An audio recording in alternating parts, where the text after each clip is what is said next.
everybody, a warm welcome to Wisdom from North, the place where we're diving into the deeper meaning of life and asking the big questions. My name is Janneke, and this week I'm in Sweden to search for wisdom and inspiration. And now, today, I'm in Helsingborg at the Diamond Life Center with this beautiful woman next to me, Anette Carlstrøm, who is a spiritual teacher and an author, and who has had quite the magical and mystical journey all her life that started very early. And even though she was born and raised in an academic family, she was passionate about knowing God, creating a relationship with God. And we're going to talk about that and also about oneness and Deeksha, and you'll learn what that is in a minute. Hello, Anette. Thank you for inviting me here. Oh, thank you for coming. So happy to see you here. Yes, and 4 years ago or 5 years ago, I actually attended your workshop in Göteborg, and I was initiated with Deeksha, and then went to India. So I know some of your work, but I want to first start with actually your relationship to God and this passionate seeking after knowing what God is, because I know there is a story there, and that's nice for people to hear, because I think a lot of us are yearning for this close relationship to God. So how did this journey start for you? Yes, like you shared, it started as far back as I can remember, just being 3 years old and contemplating, wondering, what is God and why do you have to believe in God? And I used to ask my little friends, do you believe in God? Or do you believe in something else? Or what is, I wanted to know, how does people view life? It was a big quest for me. And I was very serious about this quest, I remember. I used to learn to pray. I went to Sunday school, the only one in the family. I insisted to go there. And I learned all about the stories of Jesus. That I loved the little stories when he was a child. And I learned to pray, and I used to pray all the time, and I found some kind of connection. My prayers were often answered, but I wasn't really happy. I didn't know. It was too many questions I had about this. So my quest started there, because I wanted to have a two-way relationship. It was like a one-way, me praying to God that I didn't really know. As I grew older, the stories from the Sunday school wasn't enough. You know, I needed more answers. So the journey took me to Helsingborg, where I live now, and I went through the confirmation there, and we could ask all the questions, but I had developed a very strong shyness in my personality. I was very shy and very insecure, and I also moved from Stockholm to here, so in that age it was not so popular to come from another city, so I was maybe teased a little in school, and I was very shy. I was too shy to ask questions that I had journeying, because no one else seemed really interested in this. So I felt very much like an outsider, and I tried to fit in. I spent all my life just wanting to fit in, and I didn't really. And I had 7 years I lived here then. Until I was 18, it was an opportunity for me to go to Los Angeles to help a family there, and just for 3 months, and then come back, like an au pair, it's called. You stay in a family and you help the children. I was looking forward so much to be in the sunshine and moving away. And you know, when you move away to a new location, I realized people don't know how shy I am here. So it was an opportunity for me to express more of who I was. I ended up staying in Los Angeles, California, 13 years. So it ended up longer. through a long story that would just make it really short. I still didn't find what I was looking for, even though my searching deepened there. And there's a lot of different teachers and workshops and books to take part of there. But it was, strangely enough, when I came back to Helsingborg again, many years later, that the shift came to take place. Yes, I remember, because you went to a lecture and with this man that had been an atheist, but he had found something in India, I think it was, and there and then something happened with you. Yes. Can you share that story? Yes. since I've been such a passionate or very intense seeker, this was not something I was just little interested in. It was very big for me to find the quest of discovering a presence within, that you didn't have to belong to a certain religion or to a certain master or to follow certain rules. Like you have to take all these steps and do this and that. For me, I was looking for freedom. I was seeking so from deep within me for that sense of freedom for everyone. And that is still carried, a tremendous passion in my heart, more than ever, the way the world looks today.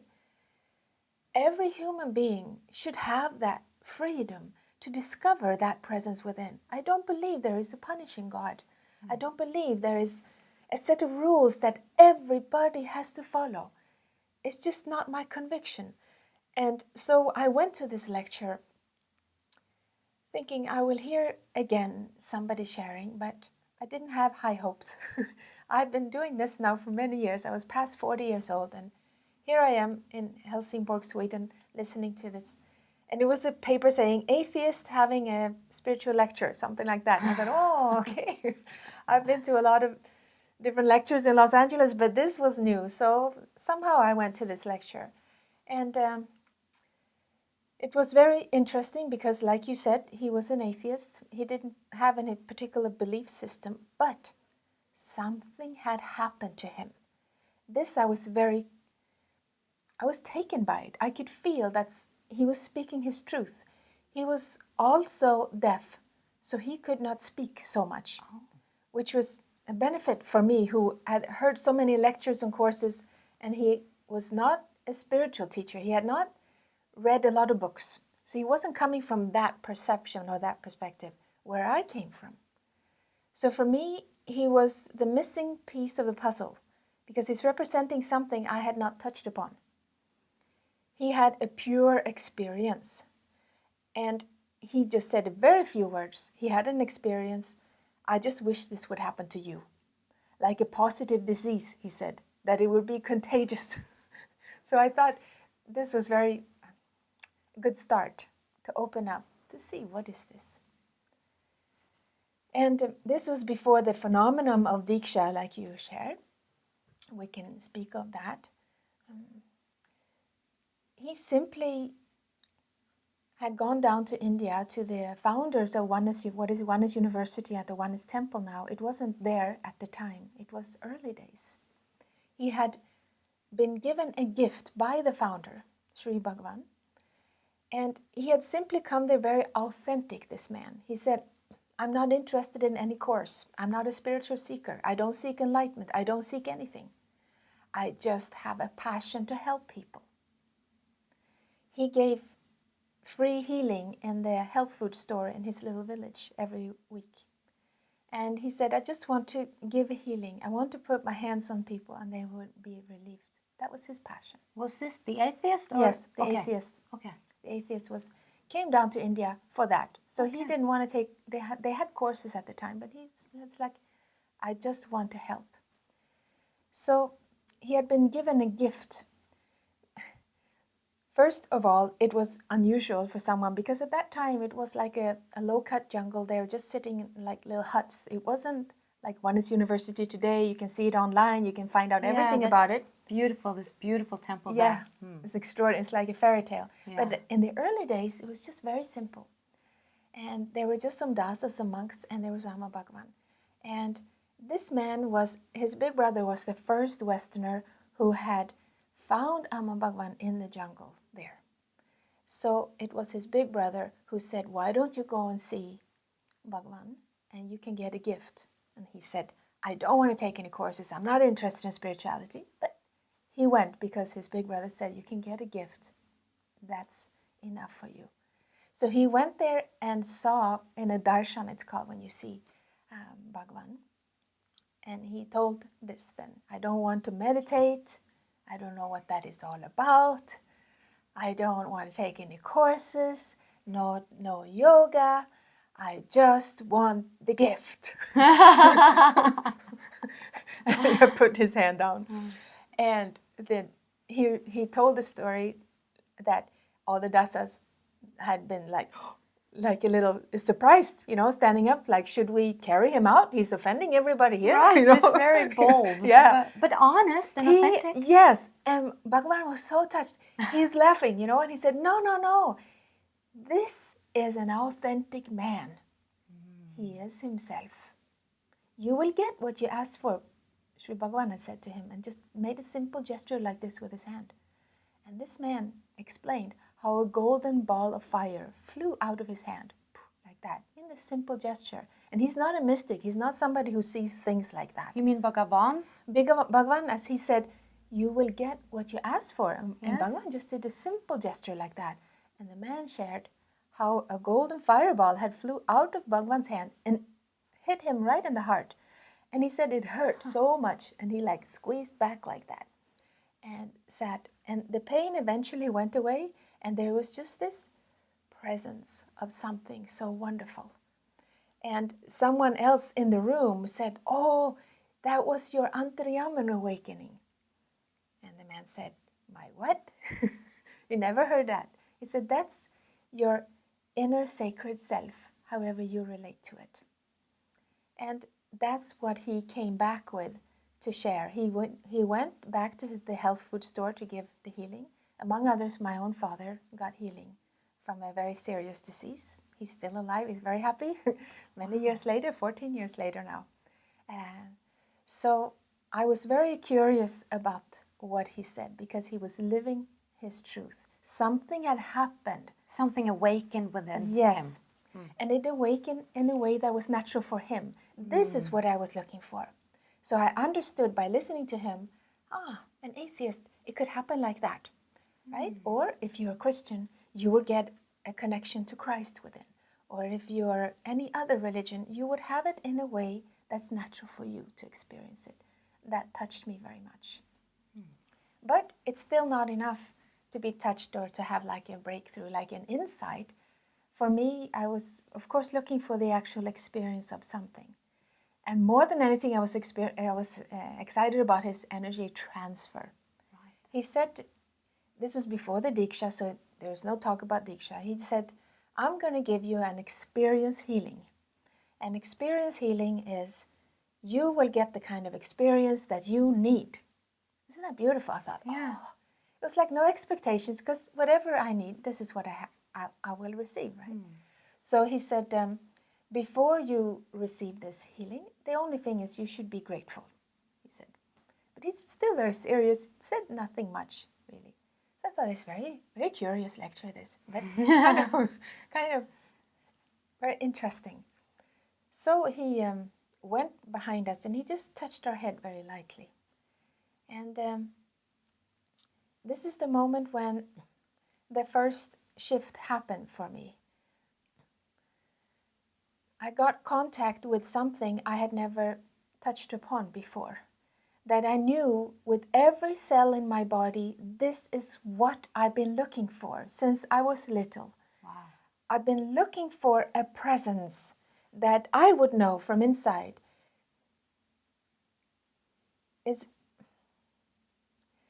was a presence of love, if I could use that word. It's very difficult to put words on this.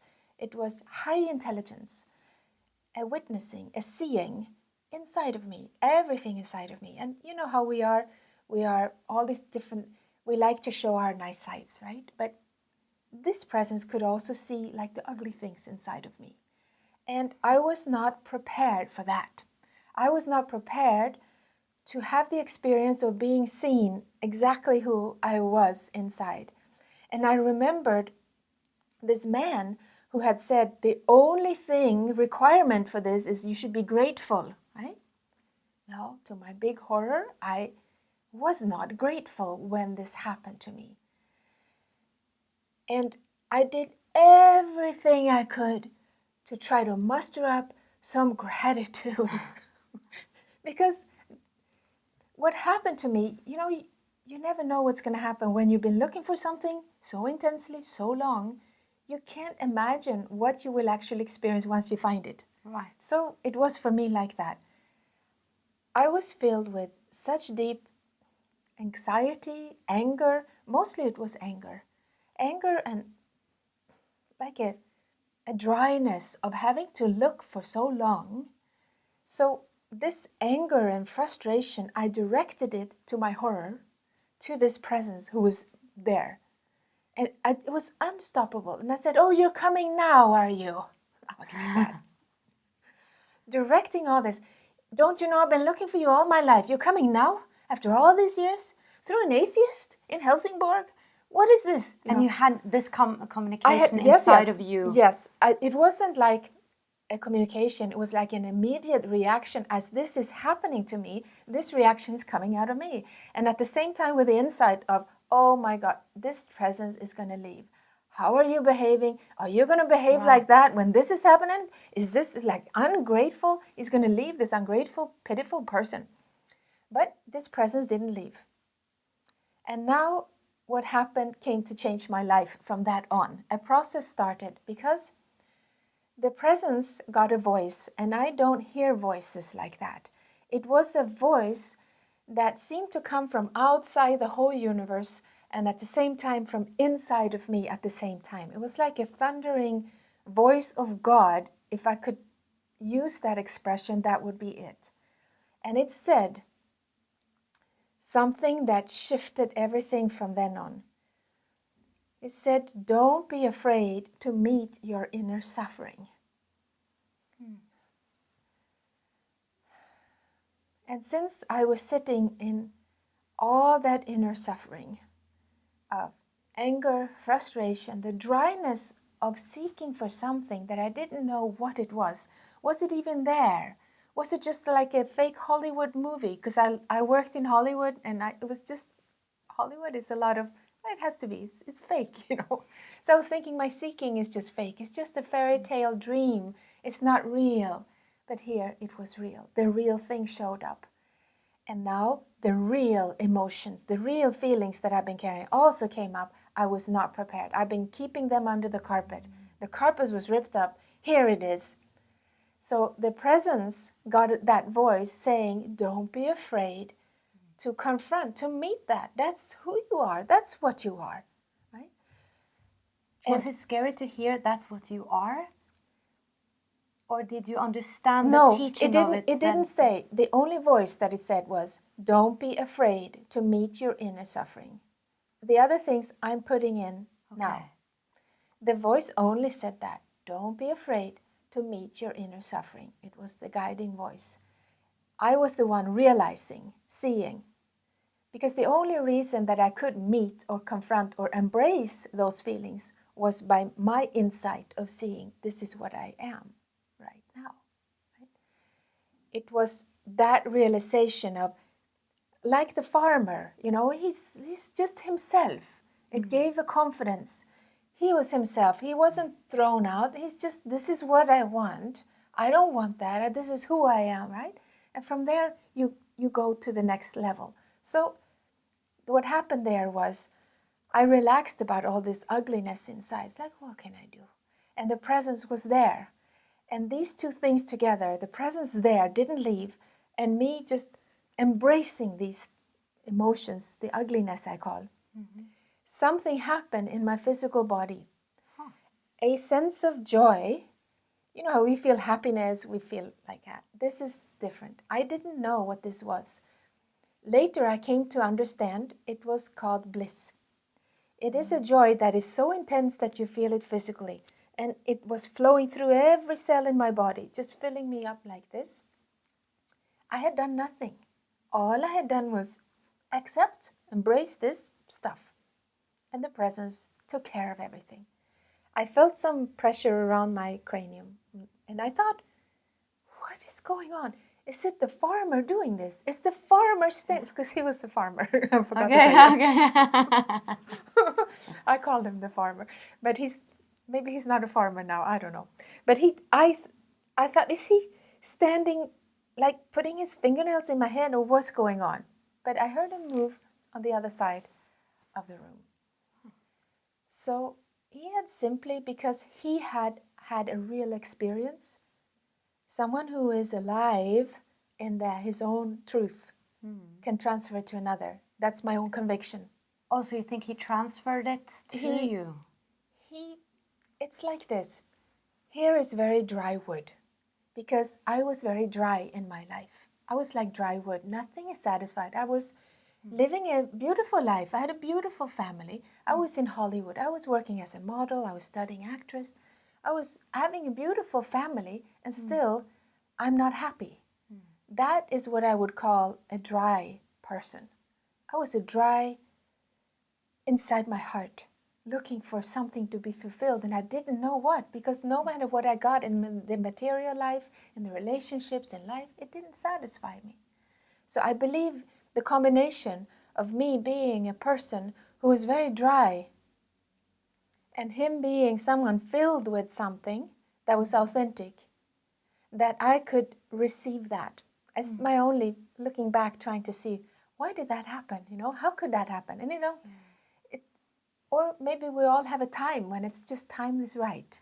I learned actually at the university that you can get it in two ways, either as a grace or bliss, like you said, that it just happens and no one can explain why, it's kind of magical, or through practice in a way.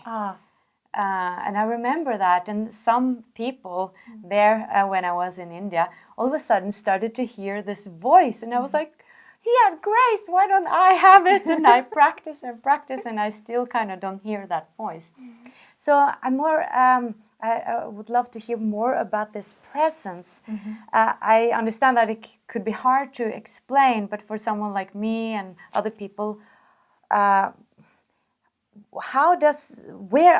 is this presence? I mean, you're saying that it's inside of you, but how could that be? I just can't. Let's have a surgeon cut you open. I don't see anything. Well, when I say inside, I would say when you close the eyelid, you have an inner world. There is another world that when you look around like this, there's the world out here. And you close your eyes, you see your inner world. That's what I mean with inside, like what is happening inside. And when you can be comfortable with your inner world, you will also see that behind these thoughts and the feelings, emotions, whatever is happening, there is a presence that we can call a light. We call it a light. It's not an opposite of dark, because it is just a seeing. Like you go into a dark room, you put on a light, you see everything. You can't walk into a room with darkness and everything becomes dark. So it's that kind of a light of just putting light on what is there. And what we do as humans is, when we close our eyes, or from our own inner world, if you are conscious in your development of consciousness, if you've been practicing like that's one way. I believe grace is the easier way. And also knowing then what to do when you receive the gift of grace. And that's what was profound in that experience. Because of course, I got a great experience of bliss, right? But it died down. It did, eventually. Yes. Right. So, but I had received a teaching from the presence. And it was that teaching that carried me forward in a process. Because then I had received my own experience. So sometimes it's very good to have your own experience. I think it's actually crucial you have to have it. I think so, otherwise, too. you would have to practice from somebody else's experience. But I believe in the power of grace for every human being. In a way, that's natural for them to experience it. This is how it happened for me. I was taught by the presence from inside. The voice came from my experience from both inside of me, because I had my eyes closed, but it felt like it was coming from outside the universe. This I can't explain. That's magic, isn't it? Yes. I can't explain. So that's a gift of grace, that I would not miss this, because that is the teaching that even today, 14 years later, it still carries me in my life. It's still there. That teaching carried me, like, don't be afraid to meet your inner suffering. Because as you go deeper into this awakening levels, if you go deeper into your consciousness, you will see that we are connected. You will see that you and I, or the world, our country, our city, we are deeply, intimately connected in the root of our being. So this thing of meeting suffering or knowing what to do with the suffering of the collective human consciousness becomes very important and crucial for your own experience of joy in life. So that is why I live by that teaching to this day, to go deeper and deeper into that presence. It was always there, but it is like veils, like shadows, or like veils, Yeah. like veils of the mind, Right. concepts, So or we experiences. kind of can't get through it in a way. I see it very visually, that it's like behind here, it's deep, but I can't get in there because it's so much clutter in my mind, Right. in a way. But I wanted to ask you about this inner presence, because I remember in India they called it, and you mentioned it already, the Antariyamin. And could you speak a little bit about that? Because I find that so interesting, this inner presence. And they talked about that you could name it something. It could be, whatever. But they didn't want it to be like too general, to be just God, because then it can be too general. Because we practiced like getting this really close relationship to it. Yes. From my perception, my understanding, and my experience is that the presence inside, there's only one. There's only one presence. It's like a unified field of consciousness. And what is unique about it is that you as an individual relate to it in your own personal way. So there is one unified field of consciousness, but you have a personal connection into that unified field. That's why you can have any kind of religion that you are comfortable with, that you feel joy with, or you can be an atheist, or you can have like an academic point of view or scientific point of view, or however that works for you, but have your own personal connection into that unified field. That will be your own authentic experience. Otherwise, it would just be like a book you read. So if you are like belonging to any religion, if that becomes your reality, then your joy will come. It will come from the heart. And they also talked about, I remember it now, and I love to speak about this with you, because I feel like I have this great teacher here, and I had so many questions there at that time. But they spoke about that you can ask this inner presence everything, and that you can always trust it, but you need to build a relationship. So in the beginning, maybe you listen to other things in yourself, because you can't differ what is what. But when you get that relationship, you can always trust it. Like even for a parking space, like just simple questions, you can ask it anything. Yeah. That, to me, it sounds too good to be true in a way. Is that your experience of it? That you can always trust it? You can ask it anything? Yes. You learn as you go along, you learn the benefit of having that kind of relationship, of taking time out of your life for that relationship to flower. Once you have that kind of experience, you become very interested in wanting to have that. So my suggestion is always build a time, the same time every day, like where you connect into that field.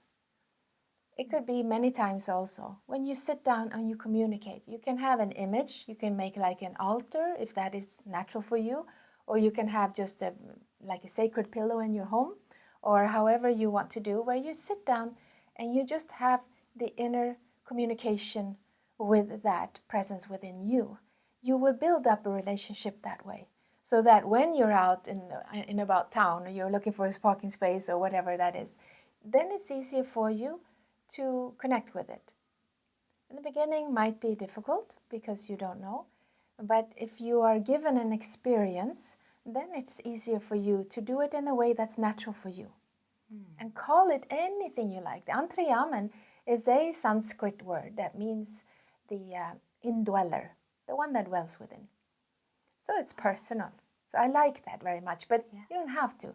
You can call it your inner personal divine, or your inner light, or whatever you want to call it. It's up to you, really. There's only, I think for us in the Nordic countries, I think we like to have clarity and understanding of these things, and that's very important. So that's one of the reasons I'm very grateful that you came with that mission. You want some clarity, and I became so touched that you want that, because I think we share that in the Nordic countries.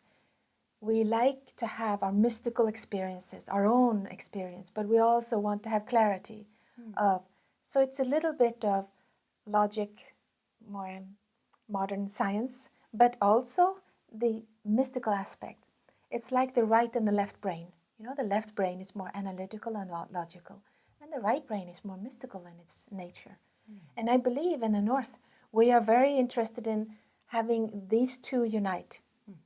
So we don't want only logic and analysis. We also want the mystical aspect. We can't only have the mystical aspect. We want some clarity. And I believe you're coming from that space. Yes, I think I am. And it is said also from the old ancient wisdom of the Mayan Indians. They spoke about this time that we're in now, after 2012. They said the World Tree Center, it was their analogy, will bring about a unity consciousness, and it will come from the tree center. And they said the tree center, it goes right here from the Nordic countries down through Germany, Italy, Africa, and Hawaiian Islands. They saw that the whole earth is parted, just like representing the left brain and the right brain. This is a people that lived like thousand years ago, and they had this knowledge. So through the Scandinavian Nordic countries, we have ingrained in us a wish for uniting the eastern part of our world with the western part. We have that kind of position just geographically on our planet. And I believe that's why many of us here in the Nordic countries have awakening experiences like this, whether mystically something is happening and we're seeking for answer. We're seeking to have clarity about what is this and how can we relate to this. That's so fascinating. I just spoke to some shamans from the Inca tradition, and they spoke about the condor and the eagle, and that represents the same thing. The left, the heart and the intellect coming together. Yes. So I love that we're seeing all these different things just explained in different ways, but it's kind of the same. So let's talk a little bit about Deeksha now in the end. For those who don't know Deeksha, can you explain what that is? Yes, Deeksha is a special energy transfer that helps you connect with the presence within you. It's what we talked about here. It's really the presence of grace. So some part of us needs clarity, and that's why I like that you came to ask these questions. So part of me here is to give the clarity from my own experience and my own understanding through these years of having received the first energy transfer, what you could be calling Deeksha, even though this was actually before the phenomenon Deeksha was released. It was released 2003 in August for the general public. Can I just ask, what do you mean with released? Oh, released. It was given is a better Where did it word. come from? It was from the founder of Oneness University, Sri Aman Bhagwan. They had, when I went down, I was down there 2003, and he shared about this. That's how I know. He had been in silence for 3 months when I came to India the first time in August 2003. And this was the first time he spoke. I was there with a Russian group. There was 30 Russians and me. And he had the darshan, and he explained this to me. That's how I can share. He said humanity has been preparing itself for a shift in consciousness that will start happening after 2012. So he aligned with that, the knowledge that the Mayans had also. Right. And he said, from Oneness University here, we will contribute with something called a Deeksha. It is an energy transfer to help you connect with your presence within. So your own personal connection to that one unified field. And we'll start on Sunday, he said. My plane was going back Sunday. So I got to experience that the first time there, August 17, 2003, That was my first Deeksha. But then I had already received this powerful experience from this man, the atheist, who had shared. So I knew that there's definitely something that is happening with these two things. I had already then been interested in the power within me that he called Antriyaman, and also the teaching that was given from the presence within. So these two things I had been practicing very much a year and a half before this first Deeksha came. So the Deeksha is the phenomenon to help you connect into that presence, the power of grace, I could call it. I kind of look at it as a ticket, like you get like a free pass or an easier road into that in a way. But I'm curious because I got a lot of Deeksha and I didn't feel anything. And I'm still wondering, is it with me now? Have I lost it? Like, what has changed within me, or has something changed? I don't feel that something has changed after receiving it. And then I feel, what is wrong with me? What is needed is to look to those veils that we talked about. Veils? Veils. Yeah. I always say the wrong one.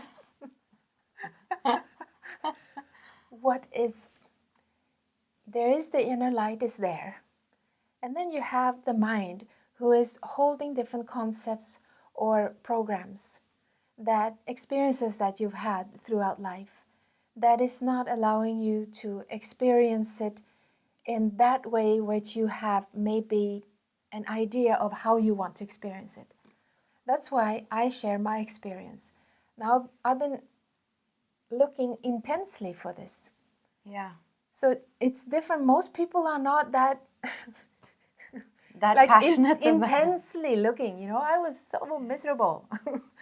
I was not a happy person. I was very shy and not.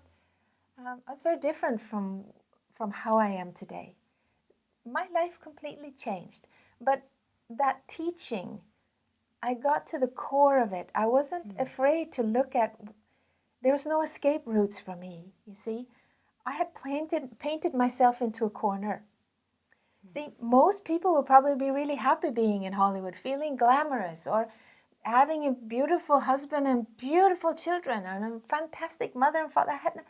But see, there was this urge, and I believe this must have also been grace. There was no escape from this. I knew what I needed, and it was the power of grace. Nothing else could relieve me from this. So I find that interesting because your yearning was so deep and so sincere that it led, from my perspective, it seems like it led you to finally receive that grace, or that something happened. And maybe sometimes that's not to say rewarded, but ask or seek and you shall find, that eventually you will find. If you yearn enough, or if you... I don't know, if it's really important to you, you will receive it. Well, I also look at it this way. For me, it was like that. You know, that was my agreement, my manuscript for this life. So this is not how everyone's going to experience it. Right. Maybe for me, I set it up like that, or it not me set it up. It was set up like that. Like a soul contract in a way? Yes, like you have some kind of agreement or contract. Like this is because I see that just like I was to meet that atheist, it was that meeting that catapulted this whole thing, because I saw he's authentic. And my whole work that I do now comes from my own experience. So it was important for me to have that, to be able to help others. Maybe that is my agreement, to help others. Right. You don't have to have that kind of experience that I had. But for me, it was important to know that this is truth. See, it gave such deep roots. So if the wind was blowing in some way, I can't move away from the fact that this has happened to me. Your mind wouldn't trick you out of not believing in it. No, I had to follow the teaching. And the teaching was, don't be afraid to meet suffering. Most people, when there comes suffering, the mind is so quick. It will go to the logic, rational side, explain it all away. It's not my fault. It's his problem. It's her problem. It's because of my ancestors, or because of my parents, or because of my school, or this or that. This is what happens. And that's why you don't feel. If you were to be able to stay with whatever you're experiencing, and you have the lively connection with the light within you, something definitely will shift in you. But see the rational side, which is also needed, not to move away from it. You have to combine it, but it has no business in the inner world. It has no business with what you're feeling. This is all about awakening to the intelligence of the heart. The brain is simply a processing machine. There is an intelligence in the heart, and we access it by being authentic in our feelings, in our emotions. And most people, we don't get that opportunity because the mind, the programs in our brain goes in to takes us away from the feelings. If we were to be sad or be angry or be ungrateful or be all these things that we don't want to be, and we realize that I can just stay with the fact and the truth of this is what's happening, the light within you will take you on a journey. That is the process that I am very passionate to help people with. So I'm glad you're asking. I love hearing that because that's what I've heard again and again, and especially lately, and people label it differently. They call it the shadow, some people call it, and they all say the same. And I mean, even doing these interviews, it seems like I have to hear it again and again, because when I'm really in the situations, I'm like, oh yeah, it's that again, like accepting it. But wow, this is difficult. And I see how easily I just distract myself doing something. And I'm not quite sure if I understand how to do it yet, just staying in the emotions, because there's so many judgmental thoughts about where I'm at, and I should be happy now, or what is this? And then I'm afraid that the more I stay in that feeling, then I will just stay there and I won't get out of it. So, but I hear it again and again, but I don't have the experience of the light coming in. But I guess I haven't really nailed it yet. No, it's my experience that these two things need to come together.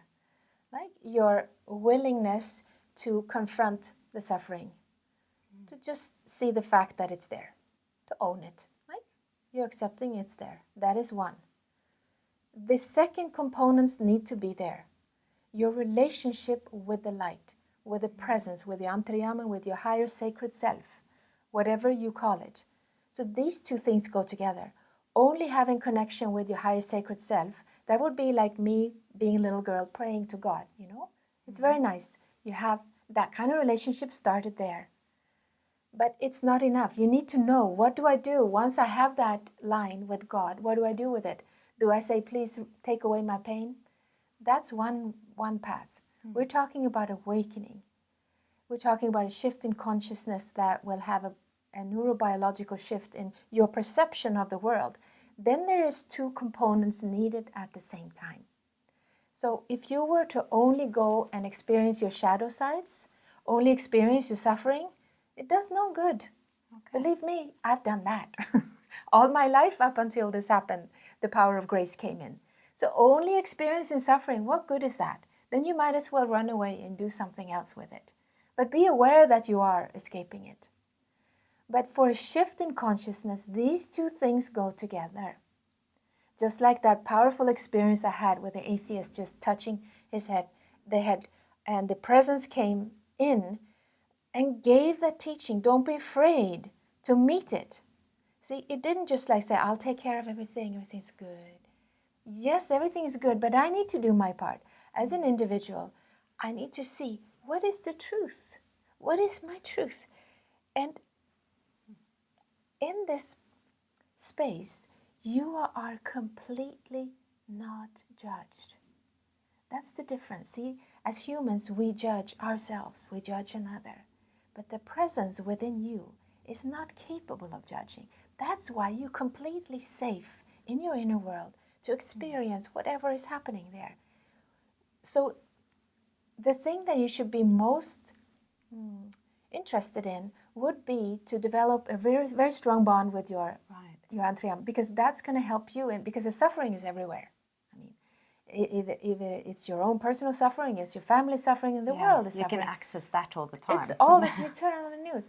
But to have a lively connection with the divine, that comes through seeking grace, seeking for it. Seeking grace, for me, it is like opening a window on a hot summer day like today. You know, you open the window and you wait for that breeze to come in. That breeze that comes in, so nice. That is grace. What we can do as individuals, we can open the window saying, there is a power of grace there. I know it is. But I have to open that window for that possibility to hit me, right? If I just sit inside, I don't think it is. See, it's not here. No, but you haven't opened the window. You're sitting there just being hot. Open the window and knowing when the wind wants to come, it will come. That's the relationship you should have, like a sense of wonder, of magic. And also then to have the clarity, to use the left brain, knowing, what do I do with it? Once it comes into my life, what do I do with it? You know, you can use it by going deeper and deeper in your own awakening process, by not being afraid to see the suffering, little by little. You don't have to take the whole suffering of the world. Who can do that? We would be unfunctional, like the Buddha. The difference between us regular people and the Buddha or someone in that state of consciousness, he had zero resistance to the mind. That which brings us this and that, brings us away from the light, he had no resistance to it. All the negative emotions and feelings and thoughts, he had no resistance.